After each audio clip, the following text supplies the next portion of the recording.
તો નમસ્કાર ગુજરાત, સ્વાગત છે ફરી એકવાર આપનું આજના તાજા હવામાન સમાચારની અંદર। આજે તારીખ 21 ઓક્ટોબર 2025 અને વાર થયો છે મંગળવાર। ત્યારે ગઈકાલે દિવાળી તહેવાર પૂરો થઈ ચૂક્યો છે। આવતીકાલે નવું વર્ષ છે, તેની વચ્ચે આજે ધોકાનો દિવસ એટલે કે 21 ઓક્ટોબર 2025 અને મંગળવાર થયું છે। ત્યારે ગુજરાત રાજ્ય પર દિવસે ને દિવસે જે સિસ્ટમનો ખતરો વધી રહ્યો છે તે આજે ડબલ થઈ ચૂક્યો છે, કારણ કે ગઈકાલે નબળું પડેલું વાવાઝોડું આજે વધારે મજબૂત બન્યું છે અને ગુજરાતની દિશા પકડીને ગુજરાત રાજ્ય પર ખતરો બનાવી રહ્યું છે। અને તારીખો વિશે વાત કરીએ તો 26 તારીખથી લઈને 31 ઓક્ટોબર ગુજરાત રાજ્ય માટે અતિ ભારે ખતરનાક રહેવાને લઈને મિત્રો નવી આગાહીઓ સામે આવી ગઈ છે, જેના વિશે આજના આ વિડીયોની અંદર વિસ્તારથી માહિતી આપવાની છે। તો માહિતી જાણવી દરેક લોકો માટે ફરજિયાત બનશે, કારણ કે મિત્રો જો આ માહિતી જે છે તે તમે ચૂકી જશો તો તમારી તૈયારીઓ નહીં રહે, અને તૈયારીઓ નહીં રહે તો મિત્રો માઠું નુકસાન થઈ શકે, કારણ કે રીતસરનું મિની વાવાઝોડું એટલે કે સાયક્લોન જે છે તે ગુજરાત રાજ્ય ઉપર ત્રાટકી રહ્યું છે। 26 થી 31 તારીખ ગુજરાત ઉપર ભારે છે। તેની વચ્ચે મિત્રો આજે એટલે કે 21 અને 22 તારીખના રોજ પણ છૂટાછવાયા માવઠાને લઈને આગાહી કરવામાં આવી છે। તો દિવાળીના દિવસે મિત્રો જે સિસ્ટમ બની છે તે હવે આજે અને આવતીકાલે એટલે કે આજે ધોકાનો દિવસ, આવતીકાલે નવું વર્ષ, નૂતન વર્ષ। ત્યારે નવું વર્ષ શું ગુજરાત રાજ્યની દશા બદલશે, કારણ કે નવા જૂનીના એંધાણ તો પહેલેથી લાગી રહ્યા છે। તેની વચ્ચે ખતરનાક આગાહીઓ સામે આવી ગઈ છે અને હું તમને જે વાવાઝોડા વિશે વાત કરી રહ્યો છું એ વાવાઝોડું અત્યારે એકવાર તમને લાઈવ પણ દેખાડી આપું, જેનાથી તમને ખ્યાલ આવે કે કયા વાવાઝોડાની વાત હું કરી રહ્યો છું। તો તમે જુઓ મિત્રો, અત્યારે આજ 21 તારીખ છે અને મિત્રો જોશો આ જે પટ્ટો છે મિત્રો, આ પટ્ટાની અંદર તમે જોશો આજે ગુજરાતની નીચેનું હિન્દ મહાસાગર છે, ત્યાં એક અસર્ટેનિટી એટલે કે જે અસ્થિરતા બની રહેશે, તે આગળ જઈને 26 તારીખે ભયંકર વાવાઝોડાનું પરિણામ લેશે। જોઈ લો મિત્રો, અને એ જ વાવાઝોડું મિત્રો જેમ જેમ સમય આગળ જાય એમ મિત્રો અહીંયા તમે જોઈ શકો કે જેમ 27 તારીખ આવે, 28 તારીખ આવે એમ એ વાવાઝોડું વધારે મજબૂત બનીને ગુજરાત રાજ્ય ઉપર પસાર થતું જોવા મળી રહ્યું છે। અને 29 અને 30 તારીખ દરમિયાન તો મિત્રો રીતસરનું વાવાઝોડું ગુજરાત રાજ્યના દરિયાકાંઠેથી એન્ટ્રી લેશે। અને મિત્રો પવનોની ગતિવિધિઓ વિશે વાત કરીએ તો 100 કિલોમીટરથી લઈને 99-90 કિલોમીટર પ્રતિ કલાકની ઝડપે આ વાવાઝોડું જે છે તે 28, 29 અને 30 તારીખ દરમિયાન ગુજરાત રાજ્યને ધમરોળતું જોવા મળી રહ્યું છે। જો કે મિત્રો આ તો મેં તમને ઉપરથી માહિતી આપી કે કઈ રીતની સિસ્ટમ છે, કારણ કે અત્યારે જે ગુજરાત રાજ્યનું હવામાન છે જાણવું મિત્રો ખૂબ જ અઘરું છે, કારણ કે એટલા માટે હું તમને એવું જણાવી રહ્યો છું, કારણ કે આ મિત્રો જે છે તે આને હિન્દ મહાસાગર ગણવામાં આવે છે। અને હિન્દ મહાસાગરમાં મિત્રો ક્યારેય ના બન્યું હોય એવી ઘટના અત્યારે બની છે। જોઈ લો મિત્રો, એક સાથે ચાર સિસ્ટમ એક સાથે બની ગઈ છે, અને આવું મિત્રો ઇતિહાસમાં મોટા ભાગે જોવા નથી મળતું, અત્યારે બન્યું છે, જેને કારણે ગુજરાત રાજ્યનું હવામાન હવે પછીના 10 દિવસ જે છે તે મિત્રો હવામાનની દ્રષ્ટિએ કાંઠા રહેવાની આગાહી, માઠા રહેવાની આગાહી, કારણ કે ગુજરાતનું જે હવામાન રહેવાનું છે એ આજે એટલે કે 21 તારીખથી આગામી 31 તારીખ આજે 10 દિવસ મિત્રો રહેવાના છે। એ ખૂબ જ મિત્રો હાલક ડોલક વાળા રહેશે, એટલે કે મિત્રો ક્યારેક વાવાઝોડું નબળું પડશે, ક્યારેક વાવાઝોડું મજબૂત બનશે, ક્યારેક દિશા બદલશે, પરંતુ એટલું કહી શકું મિત્રો આ વાવાઝોડાને કારણે 100% સિસ્ટમ બંગાળની ખાડીથી અરબ સાગર વચ્ચે સર્જાવાની છે અને ગુજરાત રાજ્યમાં વરસાદી ઝાપટાઓ પડવાના છે। પરંતુ મિત્રો જો આ ઝાપટાની સાથે વાવાઝોડું પણ ફૂંકાયું, જો કે મિત્રો આજે દેખાઈ રહ્યું છે કે 28 થી 29 તારીખ ગુજરાત માટે કાળ બનીને આવી રહી છે, તો મિત્રો હું તમને આમ નામ નથી જણાવી રહ્યો। જોઈ લો, 29 તારીખે ગુજરાતના દરિયાકાંઠે અતિ ભારે વરસાદના સંકેતો છે, અને પોરબંદર, જુનાગઢ જિલ્લો અને રાજકોટ જિલ્લાની અંદર તો 3-3, 5-5 ઇંચના વરસાદો લઈને પણ મિત્રો સંકેતો દેખાઈ રહ્યા છે। અને પવનો પણ તમે અહીંયા જોશો તો મિત્રો અતિ ભારે પવનો જે છે તે દેખાઈ રહ્યો છે, 4-4, 5-5 ઇંચના વરસાદો પણ દેખાઈ રહ્યા છે। તો મિત્રો એ બધી માહિતી હું તમને રીતસરની એક પછી એક આ વિડીયોમાં આગળ માહિતી આપવાનો છું, પરંતુ મિત્રો એના પહેલા તમને જણાવે કે આજના વિડીયોની અંદર આપણે કયા કયા મુદ્દાઓ વિશે વાત કરવાની છે જાણવું ખૂબ જરૂરી રહેશે। તો મિત્રો શરૂઆતથી મિત્રો હું તમને જણાવું કે આજના વિડીયોની અંદર આપણા ટોપિક એટલે કે વિષયો કયા કયા રહેવાના છે કે જેનાથી આપણને સમજવામાં જે છે તે મિત્રો ઘણી બધી સરળતા રહે। તો ચાલો મિત્રો ટાઈમ બગાડ્યા વગર તમને માહિતી આપું કે આજના વિડીયોની અંદર આપણે કયા કયા મુદ્દાઓ વિશે કવર કરવાની છે માહિતી। પહેલા નંબર તો હું તમને જણાવવાનું છું રીતસરની વાવાઝોડાની સિસ્ટમ, વાવાઝોડાની દિશા, તમામ વાવાઝોડાની અપડેટ। ટૂંકમાં આ વિડીયો જોઈ લેશો તો તમારે વાવાઝોડા વિશે કોઈ પણ બીજા વિડીયો જોવાની જરૂરિયાત નહીં રહે।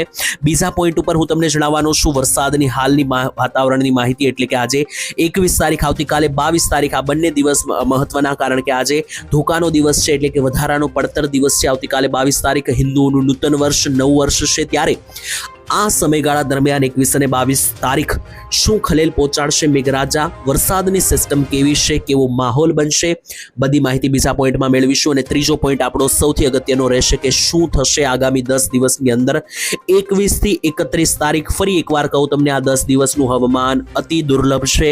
એટલે કે મિત્રો ખૂબ જ એક અટપટી ઘટનાઓ બની રહેશે કે જ્યારે મિત્રો એવી અમુક દિવસે જ બનતી હોય છે, ભાગ્ય મિત્રો આવી ઘટનાઓ બનતી હોય છે. કારણ કે અત્યારે પણ મિત્રો તમે જોતા દશો કે વાતાવરણનો કોઈ ભરોસો નથી. કારણ કે ગમે ત્યારે ગરમી પડવા લાગે છે, ગમે ત્યારે ઠંડીઓ પડવા લાગે છે.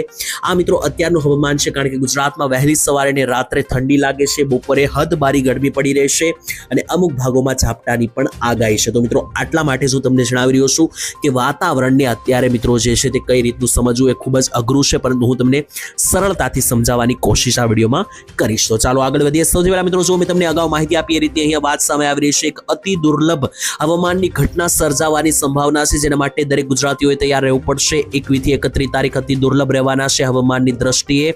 તેની વચ્ચે દક્ષિણ પશ્ચિમ બંગાળની ખાડીમાં 21 ઓક્ટોબરે એક નવું લો પ્રેશર સિસ્ટમ રચવાની શક્યતા આજે રાત્રે સુધીમાં બની જશે. તો તેને લઈને સિસ્ટમ ખેંચાવાની છે. જોઈ લો મિત્રો, અતિ દુર્લભ હવામાન હું એટલા માટે કહી રહ્યો છું કારણ કે આ નકશાની અંદર આપણું ગુજરાત અહીંયા છે. ગુજરાતની નીચે મિત્રો આ જે વ્હાઇટ અને આ જે સફેદ કલર તમે જોઈ રહ્યા છો એ બીજું કશું નથી પરંતુ વરસાદ અને વાદળોનો આખો ઘેરાવો છે, સિસ્ટમ છે.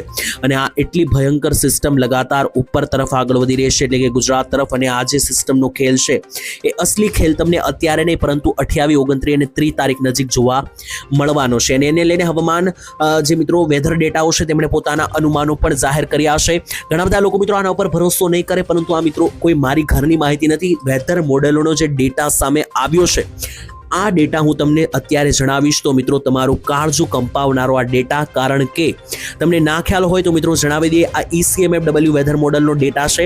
અને જ્યારે આ નકશાઓ બહાર પડે છે ત્યારે મિત્રો આગાહી 99 થી 95% સાચી પડતી હોય છે. હવે મિત્રો એટલા માટે મેં તમને સાવચેતી આપી, કારણ કે આ જે વેધર ડેટા છે તે અનુસાર ગુજરાત રાજ્યની અંદર 4 જિલ્લાઓની અંદર 10 ઇંચના વરસાદ પડવાની આગાહી છે. મિત્રો જી હા, તમને અત્યારે ચોંકાવનારા અથવા ખોટા સમાચાર લાગતા હશે, પરંતુ મિત્રો આ મારી ઘરની માહિતી નથી. ECMFW વેધર મોડલ એક ભરોસાવાળું વેધર મોડલ છે. તે અનુસાર જોઈએ તો પોરબંદર, રાજકોટ, જામનગર અને મોરબી આ 4 થી 5 એવા જિલ્લા છે કે જ્યાં સિસ્ટમનો આખો ઘેરાવો નીકળવાનો છે, જેથી આ ભાગોમાં 10 થી 12 ઇંચના વરસાદ આગામી 15 દિવસની અંદર તમને જોવા મળવાના છે. અને એવું નથી બીજા ભાગોમાં વરસાદ નથી, બાકીના આખા ગુજરાતના પટ્ટાની અંદર 3 થી 4 ઇંચનો સરેરાશ સાર્વત્રિક વરસાદ તમે કહી શકો કે ચોમાસામાં જે રીતનો વરસાદી રાઉન્ડ રહેતો હોય છે એવો સેમ ટુ સેમ રાઉન્ડ અત્યારે હાલ મને દેખાઈ રહ્યો છે. અને આ વેધર મોડલ ડેટા ECMFW તરફ જરૂરથી જાહેર કરવામાં આવ્યો છે. અને આ બીજું વેધર મોડલ પણ તમે જોઈ શકો મિત્રો, જોઈ લો. 31 તારીખ ગુજરાત રાજ્યમાં આ તારીખ સુધી જે છે તે ખૂબ જ સાવચેતી રાખવી પડશે, કારણ કે જે રીતની સિસ્ટમ છે અતિ ભયંકર, અતિ દુર્લભ સિસ્ટમ છેલ્લે મિત્રો. અને મિત્રો આ કોઈ નવાઈની વાત નથી, કારણ કે આપણે છેલ્લા 10 દિવસથી વિડીયોની અંદર ચર્ચા કરીએ છીએ. માહિતી પણ હું તમને આપું છું કે તમારે તૈયાર રહેવું પડશે, કારણ કે જે સિસ્ટમ બની રહેશે અતિ ભારે બની રહેશે. કારણ કે અહીંયા હું હવે તમને લાઈવ દેખાડી દઉં તારીખ વિશે. જો મિત્રો આ 26 તારીખનો નકશો હું તમને દેખાડી રહ્યો છું. 26 તારીખે આ મિની વાવાઝોડું, મિની સાયક્લોન ગુજરાતની બોર્ડર સુધી આવી જાય છે. ત્યાર પછી જેવી 27 અને 28 તારીખ આવશે એટલે કે આ વાવાઝોડું સીધું ગુજરાતની બોર્ડર ટુ બોર્ડર કનેક્ટ થતું જોવા મળશે. જોઈ લો મિત્રો, જોઈ લો આ વાવાઝોડાની આ આઉટર ભાગ છે ને અહીંયા ગુજરાતની આ બોર્ડર છે, એટલે કે બોર્ડર સાથે વાવાઝોડું ચાલશે. અને જેવી 28 તારીખની રાત આવશે એટલે 28, 29 અને 30 તારીખ ગુજરાત રાજ્ય ઉપર 10 ઇંચના વરસાદો સૌરાષ્ટ્રના દરિયાકાંઠે રહેવાના છે. અને બાકી ભાગોમાં પણ અતિ ભારે વરસાદની આગાહી. જોકે મિત્રો વાવાઝોડાની દિશા ગમે ત્યારે બદલાઈ શકે, ગમે ત્યારે વાવાઝોડું નબળું પણ પડી શકે અને ગમે ત્યારે મજબૂત પણ થઈ શકે. તો જ્યારે આવી કોઈ પણ પ્રકારની ફેરબદલ વાવાઝોડાની સિસ્ટમમાં થશે તો નિશ્ચિંત રહેજો, આ ચેનલ પર જે કંઈ હકીકત હશે એ દરરોજ મિત્રો વિડીયોના માધ્યમથી તમને મળતી રહેશે. તો ચેનલ સાથે સબસ્ક્રાઇબ કરીને જોડાઈ જજો. અને આ વિડીયોને હજુ સુધી જો તમે લાઇક નથી કર્યો તો એ લાઇક પણ કરી દેજો, જેનાથી દરરોજના હવામાન સમાચાર તમને મળતા રહે. તેની સાથે હવે છેલ્લે હું તમને ફટાફટ માહિતી આપું, કારણ કે આજની વાત પણ હવે કરવાની છે, આજની વાત રહી ગઈ છે. તો આજે મિત્રો 21 તારીખ પડતર દિવસ એટલે કે ધોકાનો દિવસ અને મંગળવાર આજે મોડી રાતના 12 વાગ્યા સુધીમાં ભારે વરસાદની આગાહી ગુજરાત રાજ્યના અમુક ભાગોમાં કે જ્યાં વાદળો બની રહ્યા છે. ખાસ તો દક્ષિણ ગુજરાતનો જે પટ્ટો છે ત્યાં મિત્રો અત્યારે ગઈકાલે ગઈકાલે છેલ્લા કેટલાક દિવસોમાં ઝાપટા પણ પડ્યા હશે અને આગાહી પણ છે, જેમાં જુઓ તો વલસાડ, ડાંગનો વિસ્તાર, નવસારીનો વિસ્તાર, સાપુતારા, સુરત, ભરૂચ આ બધા ભાગની અંદર વાદળો છે. તો આ વાદળો ફાટવાને કારણે અમુક ભાગોમાં ભારેથી અતિ ભારે લેવલના વરસાદો પડી શકે. મધ્ય ગુજરાતની વાત કરીએ તો આખો પટ્ટો મધ્ય ગુજરાતનો છે અને મધ્ય ગુજરાતની અંદર તમે લાઈવ જોઈ શકો કે દાહોદ, ગોધરા, મહીસાગરના વિસ્તારો, અમદાવાદ, આણંદના વિસ્તારોથી લઈને કપડવંજ, વિરમગામ આ આખો જે મધ્ય ગુજરાતનો પટ્ટો છે, તો અહીંયા પણ મિત્રો સિસ્ટમ સારી એવી બની રહી છે. કહી શકો કે સિસ્ટમ તો નથી પરંતુ વાદળો બની રહ્યા છે. જી હા મિત્રો, ઉત્તરીય ગુજરાતના ભાગોમાં પણ તમે જોઈ લો વાદળોને આધારે અમુક ભાગોમાં મધ્યમથી ભારે વરસાદ રહેવાની આગાહી, જેમાં મહેસાણા, રાધનપુર, સાંતલપુર, દિયોદર, થરાદ, પાલનપુર, ખેડબ્રહ્માથી લઈને અંબાજીના વિસ્તારો, બનાસકાંઠા, સાબરકાંઠાથી લઈને ડુંગરપુર, પ્રાંતિજ, મોડાસા, બાયડ અને અરવલ્લી સહિતના બધા જ પંથકોની અંદર વાદળીય ઝાપટાઓ પડવાની આગાહી. તો કચ્છ જિલ્લામાં નિશ્ચિંત રહેજો, આજે કોઈ વરસાદની આગાહી નથી કારણ કે કોઈ વાદળ દેખાતું નથી. છેલ્લે સૌરાષ્ટ્ર વિશે ફટાફટ માહિતી મેળવીએ તો સૌરાષ્ટ્રમાં ભાવનગર જિલ્લાને છોડીને અને રાજકોટ, પોરબંદર આ 3 જિલ્લાને છોડીને બાકી બધા જ વિસ્તારોમાં વાદળ છે.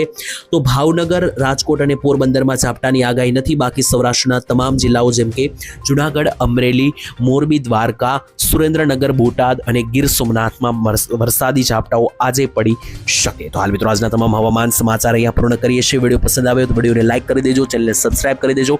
આવનારા હવામાનમાં જે કંઈ પણ ઉલટફેર થશે તમને આવનારા વિડીયોમાં માહિતી મળતી રહેશે. તો એના માટે ચેનલ સાથે જોડાયેલા રહેજો. આજ માટે આટલું જ રાખીએ છીએ. ફરી એકવાર મળીશું. ત્યાં સુધી ધન્યવાદ. જય માતાજી, જય દ્વારકાધીશ.